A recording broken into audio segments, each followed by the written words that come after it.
സർസംഘചാലക് മോഹൻ ഭാഗവതിന് ഉപരോധം ഏർപ്പെടുത്തണമെന്ന USCIRF നിർദ്ദേശത്തിന് പിന്നിൽ പാക് താൽപര്യം.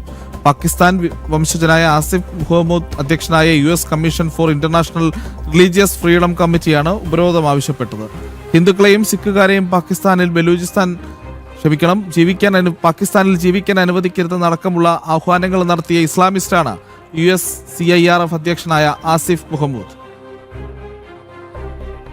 ഹൈന്ദവ സംഘടനയുടെ പരിപാടിക്കായി സർസംഘചാലക് മോഹൻ ഭാഗവത് അമേരിക്കയിലെത്തുന്നതിന് തൊട്ടു മുൻപാണ് US commission for international religious freedom അഥവാ USCIRF അദ്ദേഹത്തിനെതിരെ ഉപരോധം ഏർപ്പെടുത്തണമെന്ന് നിർദ്ദേശം നൽകിയിരിക്കുന്നത്. ഔദ്യോഗിക നയതന്ത്ര സ്വീകരണങ്ങൾ സർസംഘചാലകിന് നൽകരുതെന്നാണ് നിർദ്ദേശം. ഈ നീക്കത്തിന് പിന്നിൽ പാകിസ്ഥാന്റെ താൽപര്യമെന്ന സൂചനകളാണ് പുറത്തുവരുന്നത്. നിർദ്ദേശം പുറപ്പെടുവിച്ച USCIRF അധ്യക്ഷൻ ആസിഫ് മുഹമ്മൂദ് പാകിസ്ഥാനിൽ ജനിച്ച് അമേരിക്കയിൽ ജോലി ചെയ്യുന്ന ഡോക്ടറാണ്. ഹൈന്ദവ സിഖ് മതവിശ്വാസികളെ പാകിസ്ഥാനിൽ ജീവിക്കാൻ അനുവദിക്കരുതെന്നത് ഉൾപ്പെടെയുള്ള വിവാദ പരാമർശങ്ങളാണ് അദ്ദേഹം തന്റെ ട്വിറ്റർ ഹാൻഡിലിൽ നൽകിയിരിക്കുന്നത്. American Hindus for engagement and dialogue എന്ന സംഘടനയുടെ പരിപാടിക്കായാണ് മോഹൻ ഭാഗവത് US-ൽ എത്തുന്നത്. ഭാരത സർക്കാരുമായി ബന്ധമുള്ള RSS നേതാക്കൾക്ക് പോലും ഔദ്യോഗിക സ്വീകരണങ്ങൾ നൽകരുതെന്നാണ് നിർദ്ദേശം. കാശ്മീർ ഭാരതത്തിന്റെ അവിഭാജ്യ ഘടകമെന്ന് ഇക്കഴിഞ്ഞ ദിവസം ഭാരതത്തിലെ US സ്ഥാനപതി പരാമർശിച്ചിരുന്നു. ഇത്തരം നീക്കങ്ങളെല്ലാം പാകിസ്ഥാനെ വിറളി പിടിപ്പിക്കുകയും ചെയ്തു. ഈ പശ്ചാത്തലത്തിലാണ് മതസ്വാതന്ത്ര്യം നിഷേധിക്കുന്നുവെന്ന ദുർവ്യാഖ്യാനം നടത്തി